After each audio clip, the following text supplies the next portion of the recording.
حضرت عائشہ رضی اللہ تعالی عنہ فرماتی ہیں کہ نبی اکرم صلی اللہ علیہ وسلم کے پاس کسی فوت شدہ شخص کی برائی بیان کی گئی تو آپ صلی اللہ علیہ وسلم نے فرمایا اپنے فوت شدگان کا ذکر خیر کیا کرو۔ سنن نسائی حدیث نمبر 1937۔ حضرت عائشہ رضی اللہ تعالی عنہ سے منقول ہے رسول اللہ صلی اللہ علیہ وسلم نے فرمایا مردوں کو برا نہ کہو کیونکہ وہ اپنے اعمال کی جزا و سزا کی طرف پہنچ چکے ہیں۔ سنن نسائی حدیث نمبر 1938۔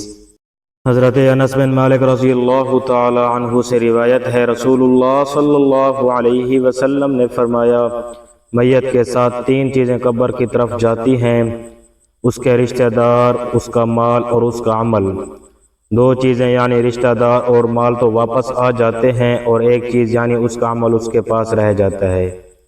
سنن نسائی حدیث نمبر 1939۔